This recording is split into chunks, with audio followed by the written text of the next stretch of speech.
ساری جو کسی بھی طرح کی جو گفتگو ہے جو آپ نے فرمائی ابھی، یہ اور جو مذہبی جماعتیں ہیں ان کا بھی تو رول بنتا ہے نا اس پہ بات کریں، اور وہ اپنے طور پہ وہ بھی آواز اٹھاتی ہیں جب یہ ایشوز آتے ہیں جن کی آپ بات کر رہے ہیں.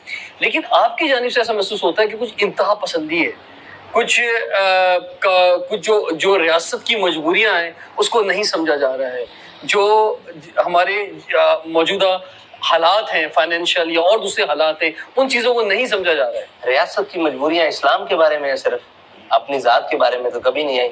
کیا ریاست کی مجبوری تب نہیں بنی جب یہ جناب 9 مئی کے واقعات ہوئے تو ہر ایک کو لپیٹ کر رکھ دیا گیا؟ کیوں جی؟ ہمارے مجسموں کے اوپر لاٹھیاں برسی ہیں. تو امام الانبیاء کی ذات کے اوپر بات ہو، قرآن کی تعریف ہو، آئین کی تعریف ہو، حدیث کی تعریف ہو، تو اس وقت کہاں یہ سارے معاملات ہوتے ہیں. تو ریاست کی مجبوریاں ریاستی معاملات میں تو ہو سکتی ہیں، دینی معاملات میں کسی کی مجبوری نہیں ہے. پاکستان کے پارلیمنٹ کے ماتھے کے اوپر لا الہ الا اللہ محمد رسول اللہ لکھا ہوا ہے، اور پاکستان کی فوج کا جو موٹو ہے وہ ایمان تقوی جہاد فی سبیل اللہ ہے، اور پاکستان کا مطلب جو ہے وہ لا الہ الا اللہ محمد رسول اللہ ہے. تو پاکستان کی مجبوریاں سیاسی، داخلی، بیرونی معاملات پر تو ہو سکتی ہیں، اس کے نظریات پر کوئی مجبوری نہیں ہو سکتی. سر ایک ملک جو ہوتا ہے ظاہری بات ہے اس ملک